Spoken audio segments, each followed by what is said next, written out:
Our lives are mostly affected by the way we think things are, not the way they are. The way we think they are affects us most. Poor thinking habits keeps most people poor. Not poor working habits. Most people work hard, but they don't think hard. The mind is like a factory, a mental factory, and whatever you think about all day long pours ingredients into this mental factory. Can you imagine dumping a barrel of trash into this mental factory every day and coming out with a rich, dynamic, positive life? It can't be done. And you decide what goes into your mental factory. Don't let anybody just dump anything they want to in your mental factory, because you've got to live with the results.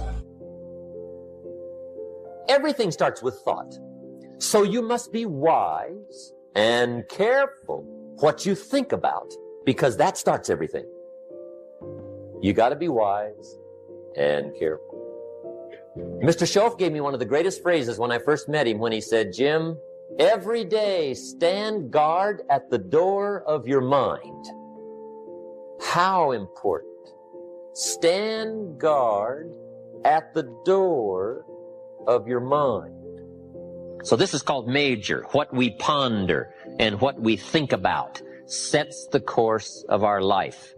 It's like the set of the sail that's taking us somewhere. Let me give you a good question to write down. Where are my thoughts taking me? This is a biggie question. Where are my thoughts taking me? These are some of the things you want to make sure of. You might be able to be casual about some things, but here's some things not to be casual about. My philosophy is taking me somewhere. Big question, where? The accumulation of equity will either be there or won't be there. Life accumulates. And I'm either accumulating debt that I'll be sorry for, or I'm accumulating value that I'll be happy about. Words nourish the mind. Words give life. What a man reads pours massive ingredients into his mental factory, and the fabric of his life is built from those ingredients. You would not believe what some people have got in their house to read. Just a few little pointers on the mind. Here's number one. It needs to be nourished. Needs to be fed. There's an Old Testament phrase that says humans cannot live just on bread alone or food alone. Dogs can, a crocodile can, a spider can. Humans cannot exist just on food. Here's what it says. Humans also need words. Words nourish the mind. Words give life. Words create insight. Because there's more than one way to see. If we see with our eyes, we call that sight. But there's another way to see called insight. That's why we come, gather for a couple of days, attend the classes, go to the training, read the books, do all the stuff, is to develop more insight. Letting our mind be nourished to think, ponder, and wonder, and conceive ideas, projects, purpose, give structure to something for the future, whether it's better health or better career, better future. Next, the mind needs to be exercised. And we talked a bit about that earlier. Exercised by debate. Exercised by reading both sides of the debate, both sides of the question. Major life issues, major political issues. Don't leave yourself out of the great debate. One, the mind needs to be nourished by ideas. Second, it needs to be refined and stimulated and exercised by debate. We need both sides of the human drama represented. The reason why the Bible is such a classic book in studying all kinds of stories is because the Bible is full of stories on both sides, the evil side and the good side. The Bible said, Old Testament said, this king came to power and he was a good king, and he ruled for 18 years. And then it says the next king came to power and he was a bad king, and he put up idols. He became the bad king. So it reads good king, bad king, showing both sides of the human spectrum and drama. Some stories that we read in the Bible of people to admire, others are people to despise.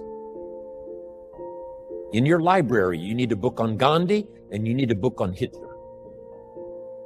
One book to show you how noble someone's aspirations can be, and the other book to show you how despicable and how evil someone's goals can be. Both sides we study, good and evil, one we love and one we hate. We study illness, we study health. Someone says, well, you can't study the negative things. You have to study the negative things. You have to give voice to and mind to and time to both sides of the issue so that you can strengthen your side of the argument. In raising our kids, we have to pose both sides.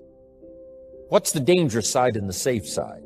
In one of the seminars that I'm sure some of you have attended, I talk about philosophy that makes the difference. Philosophy does two things, each person's personal philosophy. So jot this down. Our personal philosophy does two things. One, helps us to see the dangers on one side so we can avoid or minimize those. Then our personal philosophy needs to be developed so we can see the opportunities on the other side so we can maximize those.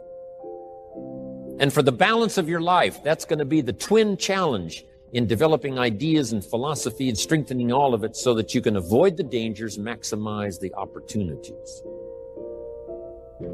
Because the dangers never go away. The dangers to our ship of state called the country, the danger to the enterprise, the danger to the corporation. Dangers always lurk, both inside and out. Dangers lurk on the inside of our own mind. When I was a kid, they used to have those little cartoons of a little boy with a gremlin on one side and a little angel on the other side. And the little devil, the little gremlin said, go ahead and do it, it's okay. Little angel said, no, no, no. So when kids are young, they've got this debate to engage in. Should I or shouldn't I? One voice says, go ahead, and the other one says, no, no. So we hope as the years pass and as the classes pass, and as we go from grade 1 to grade 2 to grade 5 to grade 10, we will learn more, as Abraham said, to listen to the better angels of our nature, to appeal to our conscience, and let our conscience help, along with God and whatever else you belong in that has good influence on helping to make right decisions, avoiding the evil one, avoiding the danger, the dark side, and appeal to ourselves to engage in the positive side, the opportunity side. The battle of the mind is significant for us every day, what to think, what not to think. My mentor, Mr. Shove, said, stand guard at the door of your mind. And you decide what enters. You decide what to fill up your mind with, because it becomes the material with which you build your future. So, engaging the mind to make rational decisions about life. Beware of the thief on the street that's after your purse, but also beware of the thief in your mind that's after your promise. The thief in your mind that says you're too short, you're too tall, you've never done it before. What makes you think you can do it now? It's not going to work for you. Someone else could find the book, you'll never find the book. If you found the book, you wouldn't read it. If you did read it, you wouldn't understand it. That's stuff that goes on in our mind. So jot down this key phrase. It's one of the best for the day. Whatever you do, don't become a victim of yourself. As you engage in this debate, what to eat, what not to eat, where to go, where not to go, what to say, what not to say, what to do, what not to do. Make sure that you strengthen the positive side of this argument with yourself so that day by day you become healthier, day by day you become stronger, day by day you become wiser. Day by day you build a better shield and immunity. An inside immunity to ward off disease, but an outside immunity to ward off all the negative and all the trash and all the stuff that would not enhance your personal development nor your promise for the future. So be careful. If somebody says to me, these eggs are rotten, I'm not going to make an omelet and try it. I'm going to take their word for it. So feed the mind, exercise the mind, and build your library. I recommend 3 books that were recommended to me when I started my library when I was 25 years old. In those accelerated days of personal development, for me, about 7 years worth. so fantastically changed my bank account, changed my income, revolutionized my future. With the foundation my parents gave me, meeting Mr. Schoaf at age 25, I'm telling you, it's been a journey for me like no other ever since. Then I've had mentors along the way. I'm telling you, that keep my mind stimulated, that keep my interest keen, that help me to evaluate and to weigh what is good, what is okay, what is better, and what is prosperous in terms of your life. Mentors. And that first mentor I had recommended these 3 books. First was the Bible. Now I had an advantage there because my parents made sure I was a pretty good scholar by age 19. A good book to serve you all of your life. One of the major sources of ideas, stories, poetry, history. A major source for stimulation. Next, he recommended the book called Think and Grow Rich by Napoleon Hill. Think and grow. Good words, think and grow and rich. I went for it. Got the book. Paid less than 50 cents for it. Some of the ideas in it changed my life.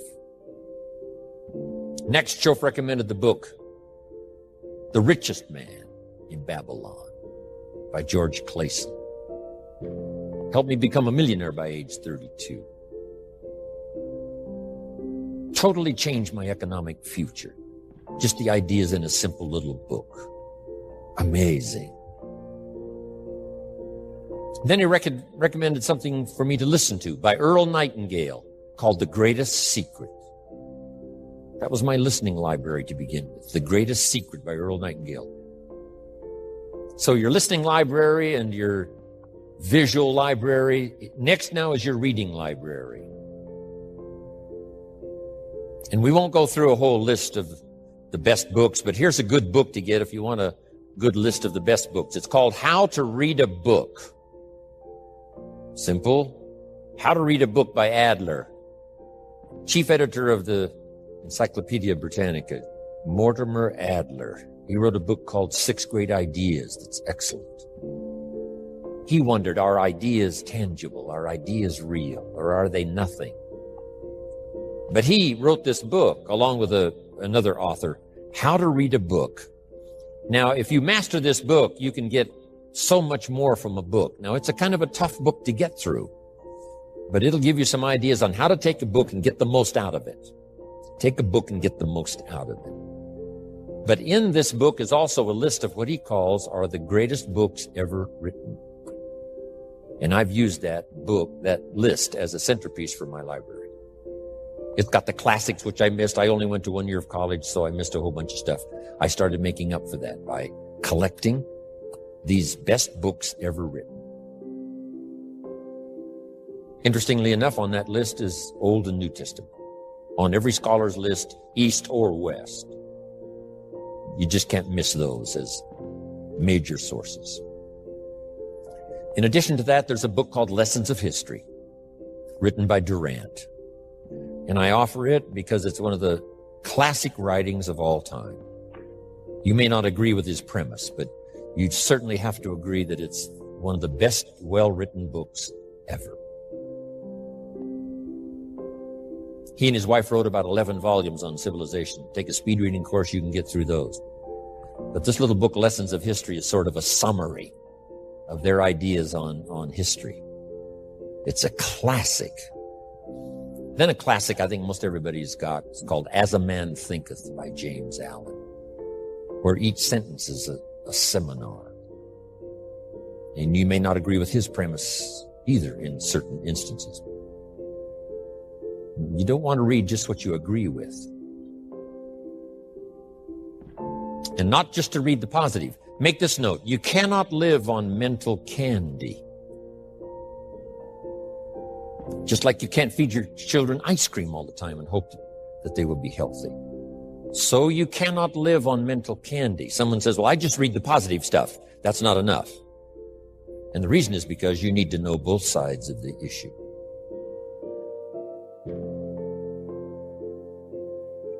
So start your library like I did, age 25. I mentioned in another seminar, haven't read everything in my library, but I feel smarter just walking in it, right? And Smart enough to buy it. Now I got to be smart enough to read it all. Then I got to be smart enough to sort through and decide what's valuable. So make that the next part now. In part of personal development for the mind, you got to sort through what you read, what you see, and what you hear, and decide which of all of that is valuable for you to try and do and master. This is where being a student comes in. Not a follower, but a student. You read one book on good health and it says, do what this book says, you'll live forever. You read the next book on health and nutrition and it says, if you do what that first book says, you'll die young. So someone says to me, Mr. Rohn, which of these books should I follow? Jot this down. Neither one. Don't be a follower. Read both books and make up your own mind. Here's what's important in the final analysis. One of the best phrases for the day, I got this from my Canadian friend Harold Dyke, who gave it to me, and I've used it all these years. Here's what he said. Make sure what you finally do is the product of your own conclusion.